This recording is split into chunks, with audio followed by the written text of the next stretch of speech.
absolutely. So thanks a lot, Satya, and thanks also to all the organizers of this nice meeting. So I'm very happy to be here. It's also my first time in Bangalore, so thanks for this chance to be part of this very nice workshop.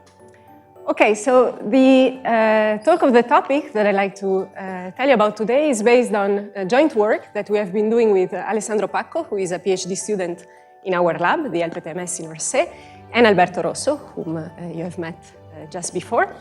And the idea is to look at out-of-equilibrium dynamics, in this case of a classical system that has some glassy features. And what we are interested in here is low temperature dynamics of these systems and a particular regime of this time evolution that is known as the activated regime. So I'll give you an outline of the talk in a minute, but before let me clarify what is the setting that we have in mind in here. So as I mentioned, we are interested in classical dynamics. So think about some system which is described by some configuration vector, which I will call S in the following. And the system evolves with an equation of motion of this form. So configuration change following some first term here, which describes essentially gradient descent in some energy landscape. So you want to optimize the energy function associated to the system, and then you have noise, which here we take in the form of the usual Gaussian white noise. So this is a Gaussian process with equal time correlations, which are proportional to something that I will call a temperature. And we are interested in these dynamics in two particular limits. So the first one is that of high dimensionality. So the configuration space to which this vector belongs has a dimensionality capital N that I assume to be very large in the following. And moreover, we are interested in the case in which the noise is weak, so temperature is small. Now, when I say that we want to look at these dynamics in systems which are glassy, what I mean is that the energy landscape that appears in this gradient term is glassy in the sense that it is rugged, so it looks a bit like this. It's a landscape which has a lot of local minima that I will call metastable states, but also in general a lot of stationary points, so this could be minima, maxima, saddles of this function, which are essentially attractors of my dynamics in absence of the noise. So if you had no noise, you know that the dynamics would want to reach this type of configurations. If you add a little bit of noise, you still expect that this stationary point will play somehow a relevant role in your dynamics. And when I say that there is a lot, what I mean is that the number of this special configuration has a scaling with the dimension of configuration space, which is exponential. So it's the same scaling as the total number of configurations of your system. So you really have a landscape that is very non-convex. And the coefficient here, which controls this exponential scaling, is what we call a landscape complexity.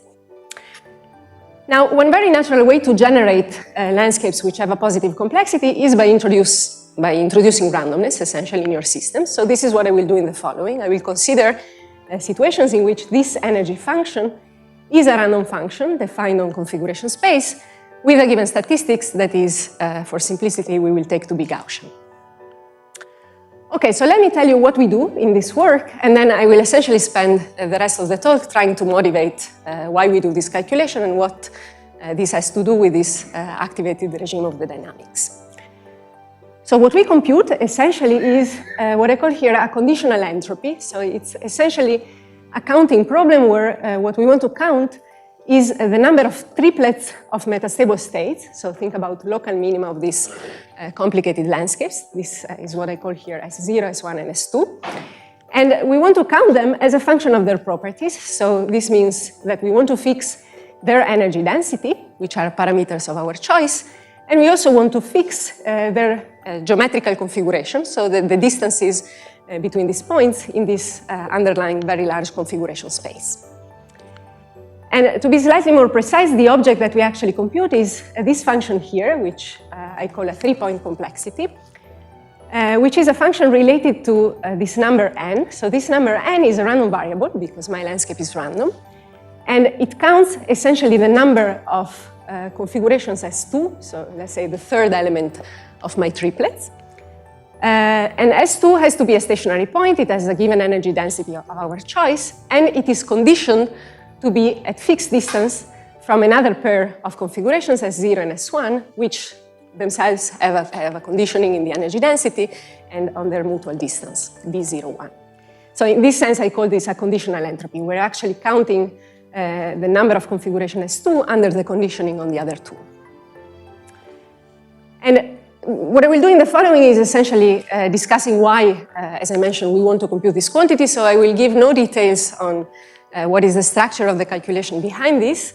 The methods that we use are what are called nowadays in the literature replicated Katzreis formalism. Is technically is a combination of techniques that one uses when dealing with statistics of random functions, which are standard in the field of Glassy, like replica formalism.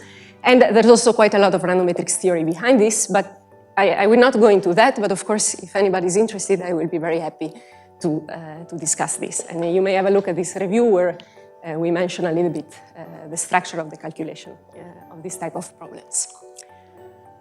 Okay, so this is the goal. And now in the rest of the talk, what I will do in the first part is essentially to tell you what is the model for which we do this calculation. So I will specify my energy function. And I'll try to motivate why this is a good model for Glassy. So what is the history of this model, why people think that it is relevant when studying dynamics of Glassy systems. And I will then mention why this problem of activity dynamics is still an open problem in this context. And then in the second part, I will give you the results of our calculation and motivate it from the point of view of the dynamics. Okay, so let me begin from the model. The model is actually pretty simple to write down. It is what in this literature of Glassy is known as the pure spherical PSP model, but you can really think of this as being just a Gaussian function, a Gaussian field that you define on a high-dimensional hypersphere. So this means that my configuration space will be now an hypersphere in large dimension n. So my configuration vectors will satisfy this spherical constraint. And the energy is defined like this. So to each configuration, to each point on the sphere, I associate a value of the energy, which I get summing over all possible p-body interaction terms, which I can build out of the components of this vector S. So P here is an integer of your choice. It has to be larger or equal to 3, but it's a parameter.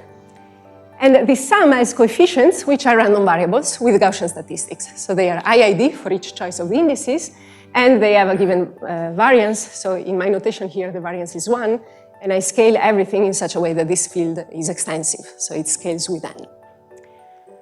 And this is a model that has a pretty long history. So it was introduced already in the 80s with the purpose of understanding physics of Glassy systems.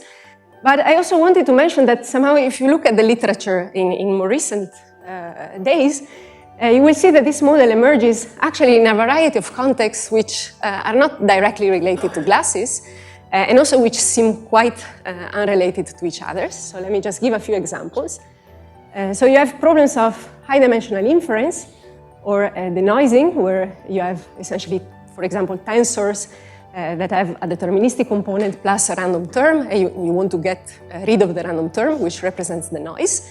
And in general, you can map these type of problems in some sort of optimization problems for energy landscapes of this form. And we have been working on this, and here is an example of this.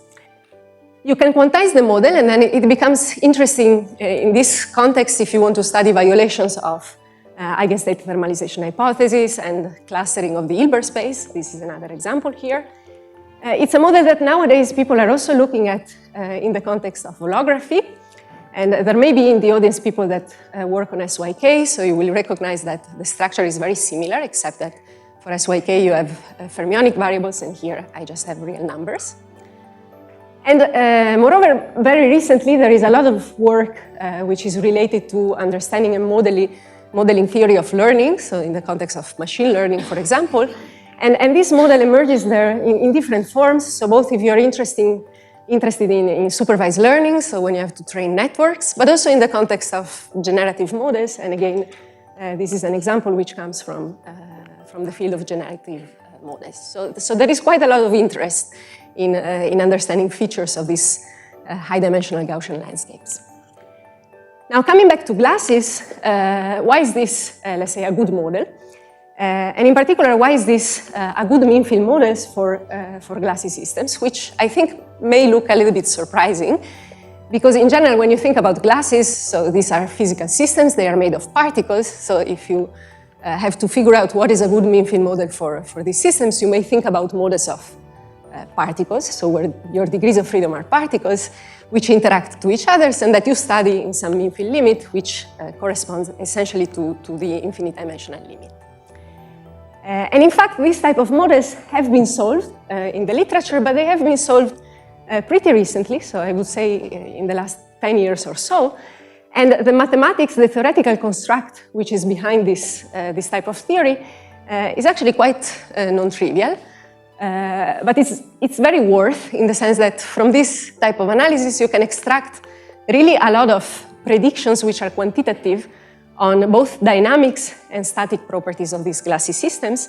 And these are predictions which in some cases go well beyond the mean field limit. So let me just show you an example. So these are critical exponents for, let's say, in this case, an equilibrium transition that you have in the context of glasses. You see that they are very non-trivial exponents, which you derive in mean field.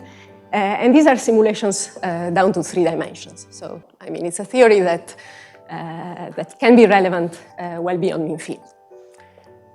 However, if you're interested in some aspects of this theory, and in particular for what concerns dynamics, it was realized much before this recent 10 years that simple models which are extremely abstract, like the one that I just mentioned, the spherical p-spin, actually are able to capture already this type of phenomenology. And these are models which I think are very interesting for theorists, because they are models for which the dynamics in the mean field limit, so the mean field limit for my spherical p-spin means that I'm taking n, which is the size of configuration space, to infinity. So the dynamics in this limit is explicitly solvable.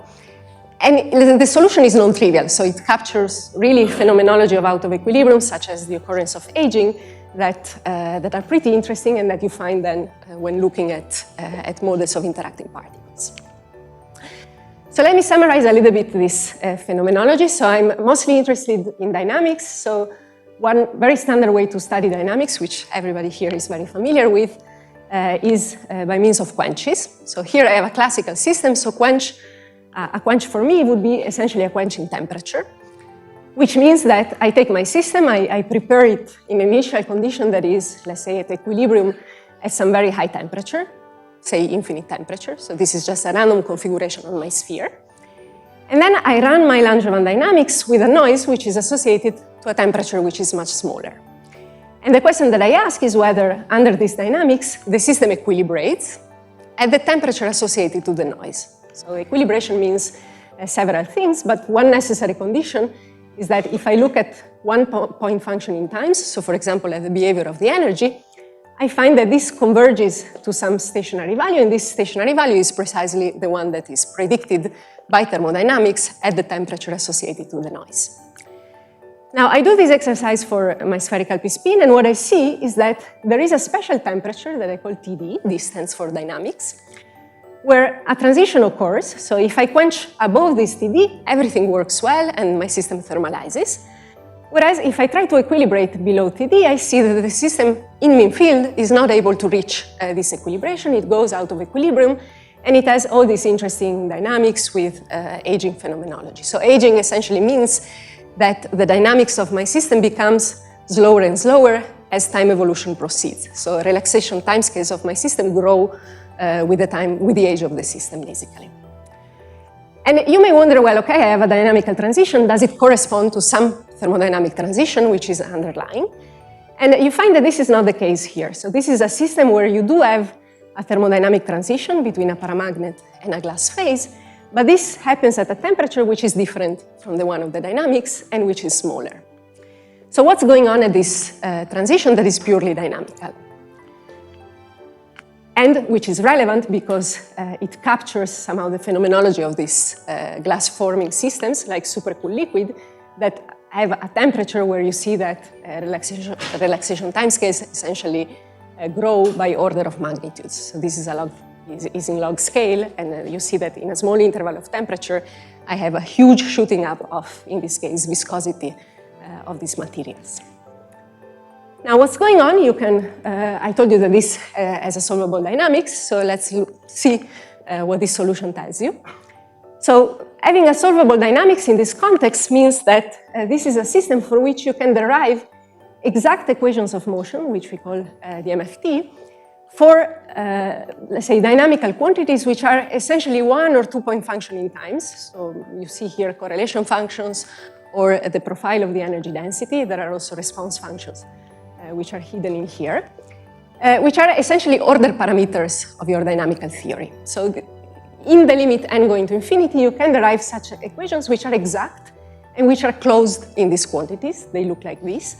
And this involves no approximation, so there is no closure scheme that you need to implement to derive these equations. And these equations, of course, you can solve them numerically, so these are integral differential equations.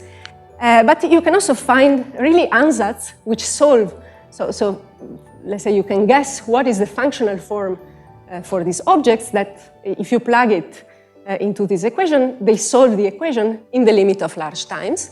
Of course, limit of large times, which you take after taking n going to infinity. That is the first limit in this formalism that you need to take to derive the equations themselves. So you have such ansatz, and what this ansatz is telling you is precisely that there is this dynamical transition, and it tells you much more. So it tells you not only that the system goes out of equilibrium, but it tells you how the system goes out of equilibrium, so you can really characterize this type of aging that I mentioned before. And there are a lot of, so here is a lot of keywords that now we associate very naturally to Glassy dynamics, but whose, let's say, understanding and derivation emerge precisely through the solution of this simple toy model. Okay, this is a comment for quantum people, but I will skip it. And if anybody's interested, I will mention that it's connected to some things that people working on quantum disorder systems also know quite well. Anyway, so this tells you, okay, I have this dynamical transition and I can characterize how the dynamics goes out of equilibrium, but you may still wonder what happens, so why the transition happens at this temperature. Can I understand it more precisely? And the way you understand it is going back to the structure of the energy landscape associated to your dynamics. And what you can do here is to do some sort of topological analysis, so you can count what is the number of stationary points, so of configuration which satisfy this condition here, as a function of the energy densities. So you scan your landscape as a function of the energy and you count how many metastable states or in general stationary points I have at that particular energy.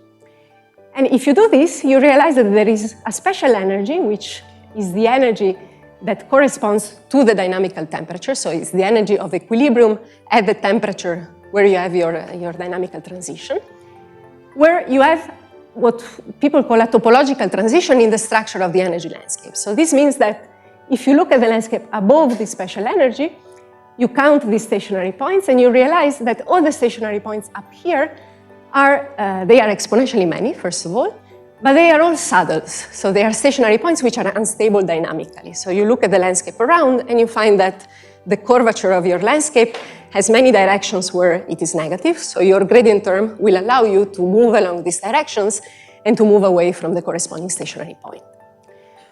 On the other hand, if you look below this threshold, you find that there you have exponentially many stationary points which are truly local minima. And these local minima are isolated in configuration space, and they are separated by very high barriers. So the energy barrier that you have to cross to go from one to another one is, in this model, it's extensive in the size of configuration space. And these are the configuration which are, let's say, dangerous for your dynamics in the sense that they are really able to attract the dynamics and trap the dynamics for very large times.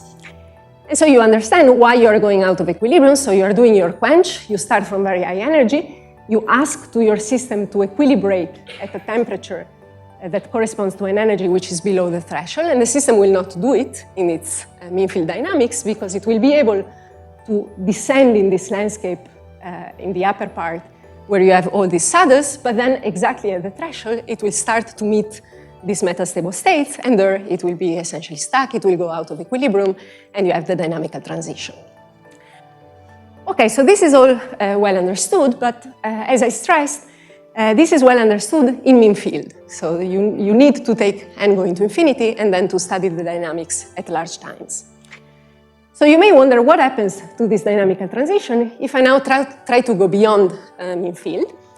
And going beyond mean field means that you take in your system n, which is the size of configuration space, to be, let's say, possibly very large, but finite.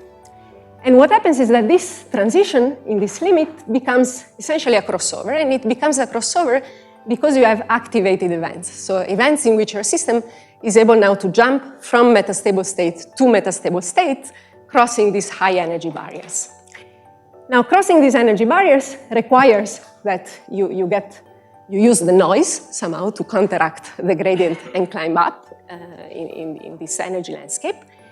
And this is a process which is very rare. So think about Arrhenius scaling, your temperature is very small. So the typical timescales that you expect for this type of transition will be exponential in the barrier. The barrier here scales with n, so these type of jumps occur at timescales which are exponentially large in n. So if you send n to infinity, you're pushing away all these processes and you don't see them essentially in the mean field treatment. So understanding this type of, let's say, physics of activated processes is actually an open problem in this field. So one would like to get a theory, at least in the context of this toy model, which is as good as the theory that we have for mean field dynamics. And this is quite challenging. It's a little bit like doing, let's say, when you have a double while problem in quantum systems and you try to do, or you have escape processes in classical systems.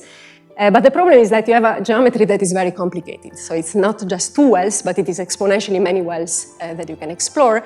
So this geometrical complexity adds to the complexity of the description, dynamical description of these escape processes, which is itself already challenging because it requires you to go beyond the mean field approximation. Okay, so this is what we would like to say something about. So now let me go back to our geometrical analysis. So what are we trying to do here? So of course, we are not solving this problem of activation, but we try to somehow figure out something about these dynamics through an analysis of the geometry of this random function. So let me try to explain the logic. So the idea is that you want to now describe these very rare processes where you are at the bottom of this energy landscape and you want to jump from metastable state to metastable state. Now, instead of looking at the full Langevin dynamics, let me try to simplify it. So, of course, there are huge separation of timescales here. So there will be there will be huge time windows where my system will be in one metastable state and fluctuate within, and I'm not interested in this. And then there will be these jumps from metastable state to metastable state. So let me try to describe these dynamics in a coarse-grained way, where I just figure out what are these states, and I just try to describe the jumps between them, associating some transition rates to each activated path, which will be, in general, the product of the transition rate associated to each of these jumps. Now, I don't know how to compute this transition rate, so this is a complicated path integral that I don't know how to quantify at n finite. But I can do some assumptions. So first, I can assume that these transition rates depend on the configurations only through parameters, such as the energy densities, and the distances between these configurations in configuration space, which here I parameterize with the overlap. So remember that configuration space is a sphere, so distance between vectors is just parameterized in terms of the scalar product between them, which is a very natural assumption to do for these Gaussian landscapes, because the landscape has a statistics which is isotropic, so everything statistically should depend on quantity which are essentially rotational invariant. And then what I also do is to focus on a subset of activated path where every time that I jump, I decide what is the energy where I want to jump. So for example, I start from S0, I decide that I want to jump to a point which has energy epsilon 1, and I choose among the exponentially many metastable states which I have at my disposal in the landscape. I always choose the ones which are closer to me in configuration space. So the ones which maximize the overlap between the configuration that I reach and the one that I'm starting from.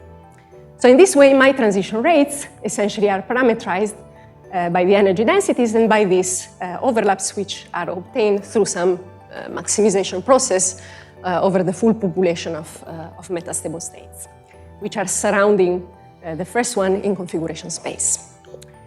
And now the question that we ask is, can we understand how much correlation propagate along this path? And we kind of have in mind two possible scenarios. So the first one is what we call avalanche-like scenario, and this is motivated by the study of low temperature dynamics, which is activated for systems which are a bit different. So they are in finite dimension and they still have randomness, but they are, for example, of the form of elastic manifolds in random potentials. So if you look at the dynamics of these systems, what you realize is that activated dynamics has these avalanches in the sense that every time you have one activated event, then this tends to be followed by a sequence of other events which are somehow facilitated by the fact that you have done one jump before in your dynamics. So we try to mimic or translate this phenomenology in this inequality, which is telling us that the rate which is associated to my second jump is higher because I know that I'm coming from a first jump. So let's say the second jump is facilitated by the presence of the first jump, which means that it is higher than the rate that I would get, forgetting about the fact that I'm coming from a previous configuration, and this is essentially the rate that I would get if I had started my dynamics directly at the configuration S1 without knowledge that I'm coming from a previous jump along my path. And on the other hand, you can have, let's say, a competing scenario where instead the dynamics is memoryless and you have no information of the previous rate, or this information doesn't matter when computing the rates. And this, so I will go very fast on this, but this second assumption of memoryless dynamics is somehow what is hidden in most of these toy models that you find in the literature for activated processes in high dimensions. So perhaps some people in the audience are familiar with Bouchot-like trap models. They always assume that the dynamics is memoryless. Okay, so the idea is that we have in here is essentially to translate this condition about the rates into a condition about distances between these metastable states in configuration space. So within the assumption that I mentioned, you can show that this situation is realized whenever the maximal overlap between these two configurations, knowing that I have a third configuration as 0 in my vicinity, is larger than the maximal overlap that I would get statistically in my landscape if I looked only at the pair S1 and S2, forgetting about the fact that I'm conditioning to be in the vicinity of S0. And on the other hand, the second equality corresponds to an equality between these overlaps. So now we have mapped this into a geometrical problem, and now we can use the quantity that I mentioned to characterize precisely these distances. So I mentioned before that we compute this conditional distribution which is related to triplets of points, and this contains all the information that we need. So now I'm showing you just an example of how this function looks like. I'm fixing here energy densities, I'm fixing my parameter Q, and I'm showing the log of the number of configuration S2, which I have in my landscape, as a function of these other overlaps Q0 and Q1. And what we're interested in for the dynamics is the maximal value of Q1, where we start seeing stationary points there, local minima in this case. And this precisely coincides with this point in here. And for this value of parameter, we can show that this point is exactly the same that we would get from a calculation where, if you want, from a two-point function where I do not have the configuration as 0, but I only look at distances between S1 and S2 without any further conditioning. So this points toward this memoryless-like scenario of the dynamics. But it's not the only thing that you see in this type of landscapes. So if I change a bit the parameters, I see also instances where instead this maximal overlap predicted by the two-point function is strictly smaller than the one predicted by the three-point function. So both scenarios seem to coexist in this landscape, and there are actually a whole plethora of transitions that I will not go into, but I mean, you have many parameters, so you can tune them and study really geometrical properties of this random function. But to conclude, let me just try to extract a picture from this for our activated dynamics. So this is a model where you can actually identify a critical energy. It's an energy curve, epsilon star, which allows us to identify which of these, or when each of these two scenarios is realized. So the idea is that I start from S0, I decide that I jump to some energy epsilon 1, and if this energy satisfies this condition, and then the energy of the second jump satisfies this condition, then I can show that this inequality is met, and therefore the jumps has correlations between the different transition rate. And on the other hand, if these conditions are not satisfied, I am in this memoryless scenario, and this is actually what happens most of the times in these toy models. In particular, it is what happens, I've finished. If you focus on the transition path where essentially your energy does not increase, but you always jump to metastable states which have your energy or have lower energy. So these are what we call escape path, in the sense that they are really paths that allow you to decorrelate because you leave a minimum and you go down in energy, and likely you will never go back in your dynamics with subsequent jumps. Okay, so this really concludes what I wanted to say. So I wanted to give you an idea, first of all, of why this toy model, which looks very abstract, it's actually quite connected to the physics of glassy systems. We understand a lot about relaxational dynamics because mean field is enough to understand relaxational dynamics.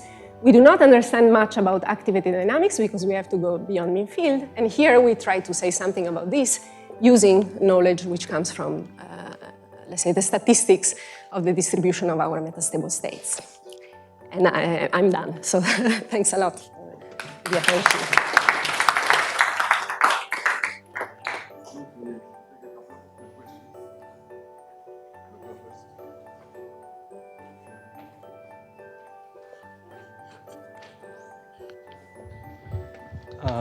So I wanted to ask about this onset of avalanche-like dynamics.